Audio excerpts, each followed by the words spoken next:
everyone, and welcome back to the third episode of Keeping Up with FSL. I'm 𝗲𝗍𝗶𝘀𝗍𝗲, your host for this series.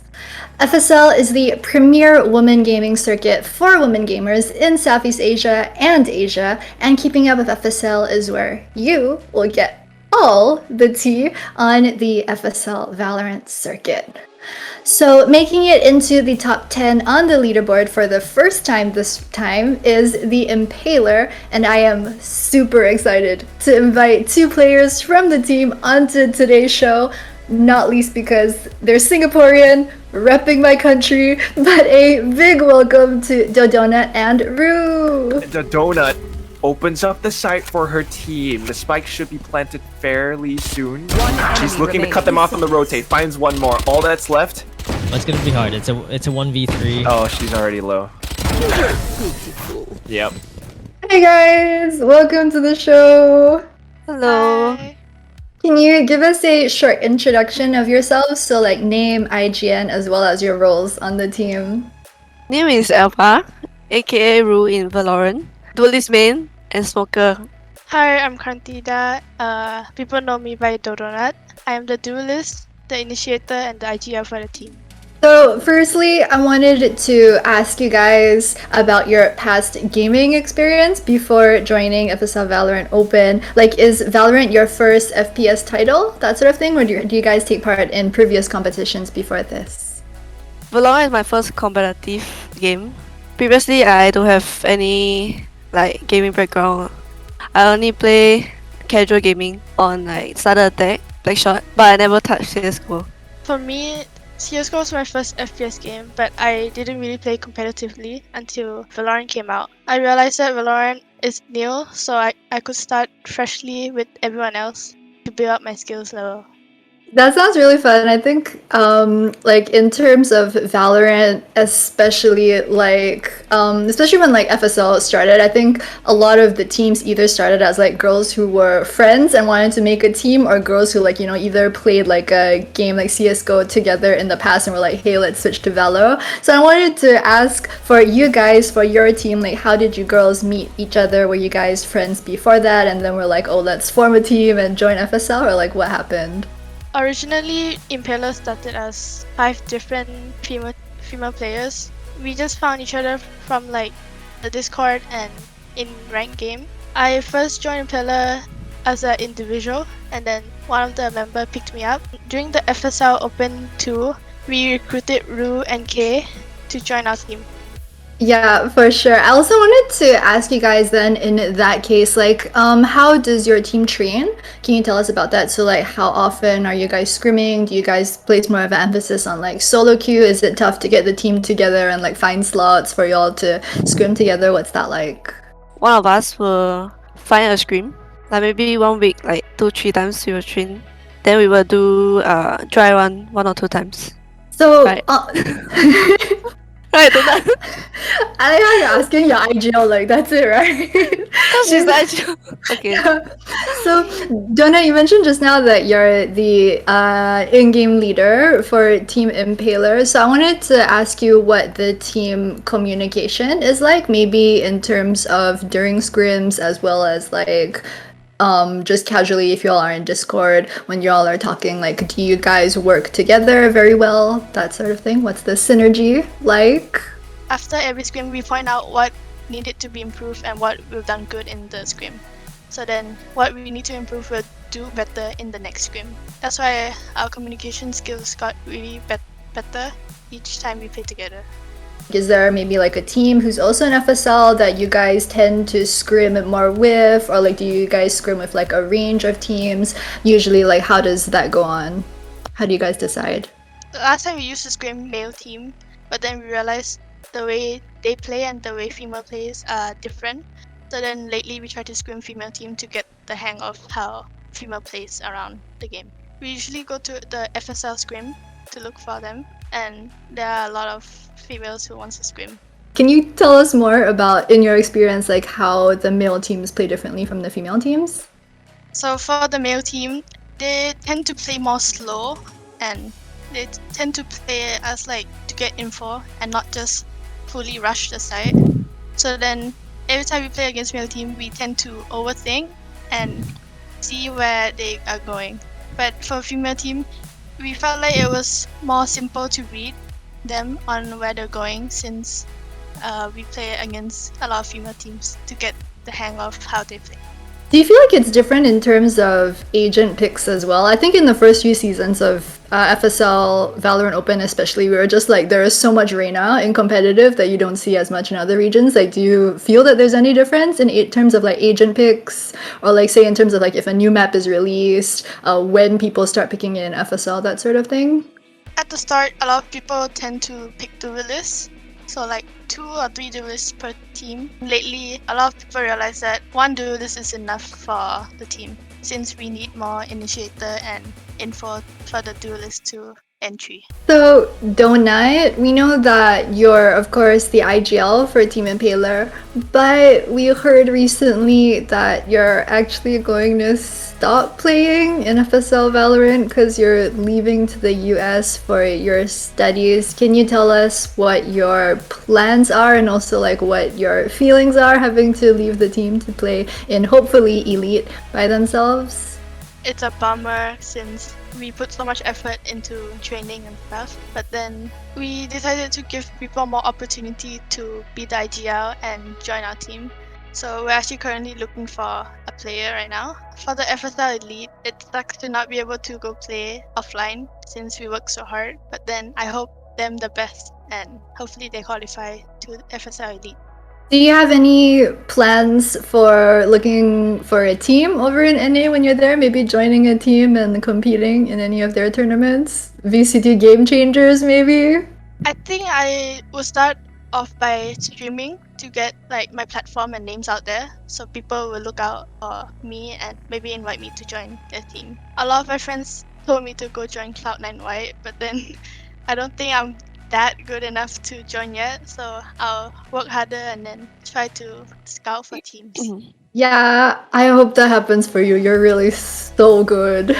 Ruu, I wanted to ask you then, what are Team Impaler's plans? I know Dodonut like touched a bit about how you guys are looking for another player, possibly an IGL, but yeah, could you tell us more about what the team's plans are like for the next coming months? Most likely, Envious will become the IGL. Then we will look for another player to sub in for Donut. For now, we have 5. Wait, so you guys already have 5 right now, or? We already have 5, yeah. Plus Donut is 6. Yeah. Yeah, so we have 1 sub. Now we don't have sub. Most prob we will look for another smoker. That's great. Did you guys try out having Envious as like an IGL in the last Open? Did you guys like tell her, okay, now like you make more calls, like Donut just keep quiet and like wait for Envious to say something? Did you all try that? If Donut didn't call, Envious will call. Like auto. Ooh. Yeah. Yeah. So next, I wanted to ask you girls a bit about the lower bracket finals and just how like Valorant Open 3 ended for you guys. So to give everyone out there watching just like a quick recap, the girls very narrowly missed out on the LB finals after losing the overtime match versus Galaxy Racer in the lower bracket. So I wanted to ask you girls if you can just share a bit about what you thought when the match was going on, what you girls think costs you guys the match, and like looking forward, maybe you're like looking back what your feelings were. Okay, at first we were 12-10 against Galaxy Racer. And then the last round is like quite messy. Then it's like when we want to attack a side, we go quite slow. Example, the A short and A long. We will wait there and then until the whole Galaxy Racer team rotate and then we attack. So that was a bad call I find. There's a lot of mistake also, like my net fail. I was playing race. I wanted to net backside but then It I net happens wrongly. to all of us. Yeah, so end up that net cost us the round. Also, do you think it's harder, especially in like high pressure situations, to give out the calls for the team and like stay objective and stuff? What do you think? During the overtime, it was kind of pressure because if I make one wrong call, it could cost us the whole game. That A long call that made us lost the game, cost us the round. So then we switched to the defending. We were able to read them, but then we had like minor mistakes like communication and then shooting the recon and stuff. That one really cost us the game. So it sounds like a mix of like mechanical as well as like shot calling, kind of small mistakes here and there. I wanted to ask you guys a bit more about in terms of the shot calling, right? Because I mean, it actually sounds like a pretty good thing to me that like, you know, if you make a call, regardless of like whether the team is like, is that really what we should do? But that, like, you know, you make a call and like instantly the team backs you up and goes in. I mean, I feel like that is a lot harder to train for because sometimes, like, you know, if you make a call, the IGL says something, sometimes the team is like, wait, what? Or they don't follow quickly enough. I think that is a lot harder to correct. Can I ask, like, just for your team, do you feel like, you know, the entire team like trusts you to make those calls regardless and they always just like follow up really quick? During the dry run, we point out every single thing that could go wrong and go right. The team trusts me to make the good call, but if I make a bad call, they'll say like try again and we can go for the next round.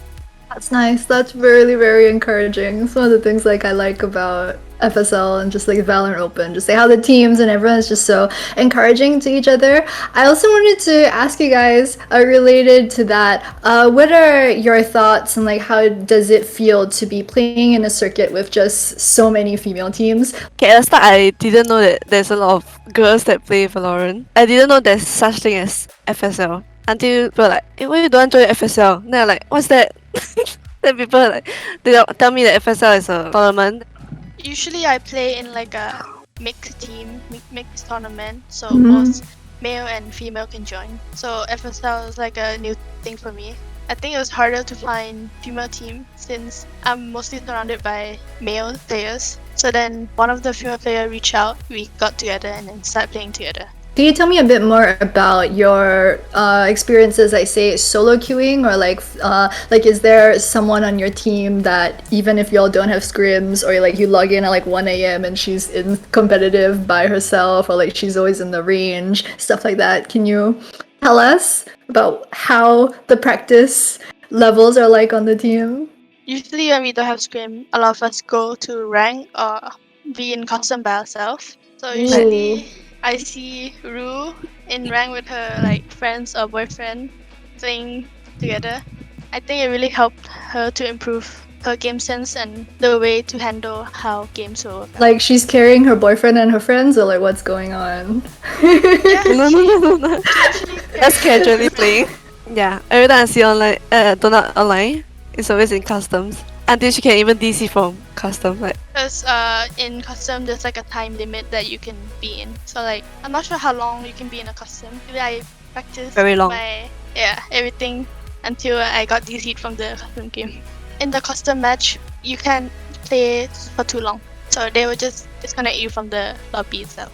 Or like, how much of an importance would you guys place on like individual training? So for example, say like if a new agent comes out or a new map comes out, or if just like say doing aim labs or like practicing those like individual skills by yourself, how important is that compared to practicing as a team? Do you guys do more of like the solo training or more of like team training? What's it like? For solo training, it's basically just practicing your firepower and improving them. When we scrim, we focus on how we can help each other to get kills, not just based on firepower. Because at this level, everyone's aim is just the same, but it's just how you use your utils to help you aim. all I did is just play more DMs, practice range. That's what I did only. Okay, I wanted to also ask you guys if there are any teams currently playing in FSL Valorant Open that maybe you guys don't want to pop in your group, or like that you guys maybe want to try and avoid, or maybe you just don't want to play, or that you think are like rival teams, if there are any of those around? Last time I was from female before I joined Impaler. Their name was Hades. And then we won them. When we played against the female, Ruu caught our attention in terms of like the way she can out aim us and use her utils. So then we were like, she's quite good. So then I messaged her on Discord, scouting her if she wanted to join our team. No, then I bring Kay along. This is a sort of scouting situation, but during the competition. So are you guys rivals now? Is that what you're trying to say? No, we are still friends, we're still friends, but it's fun. It's fun to go felt against weird them. yeah, it felt weird for her because those are her ex-teammates. What to do? Yeah, Donut? I mean, it's a Go, Beam. competition. I'm sure, like, you know, they move on, you move on too. Yeah. Yeah. We still do text each other. Like she will say like good luck, then I'll good luck back. I'll say like hope to match with you, something like that. Yeah, I mean, you guys are looking for another player now. Lastly, I wanted to ask you girls, especially like with Dodonut hitting to the US and leaving the team as well, what do you girls think your chances of Team Impaler making it into the top 4 for FSL Elite are? And also, can you girls give me which are your top 4 teams that you guys predict will make it into FSL Elite? I think that we are able to catch up with the points because we are quite close to the second one, Galaxy Racer. Yeah, our points is only like 4 difference. The 4 teams, I think is less. Galaxy Racer, 𝗲𝗪𝗏, and hopefully us, the Impaler. Donut, what about you? Probably Celeste, Galaxy Racer, AOSIS, and hopefully the Impaler. I like that you have a lot of confidence, like leaving the team and being like, you know what, you guys are still gonna make it even without me. That is great. Before we leave for today, do you guys have any sort of shout out to like messages that you guys want to tell all of your fans and supporters out there? Impaler is looking for another player. We prefer like a initiator, so like a SOA player, or can also be a smoker. But then we're mainly looking for a SOA player. If you guys are a SOA player or a smoker, you can contact me or Ruu to go for tryout and stuff. Alright guys, you heard it here first. Team Impaler is LF player. Hopefully Sova main, Smoker main, just hit up Donut or Ruu to join their team hopefully for the next Valorant Open. Thank you Donut and Ruu so much for joining us in this episode of Keeping Up with FSL. Good luck for the future opens, and of course Donut, good luck for school. Bye bye. Bye. Which teams are you rooting for? Which players do you want us to feature? Let us know in the comment section down below. And in the meantime, don't forget to follow and share FSL's social media pages to be kept updated on all our latest news. That's it for me for this month. Thanks all of you guys for watching, and I'll see you all again in the next episode of Keeping Up with FSL.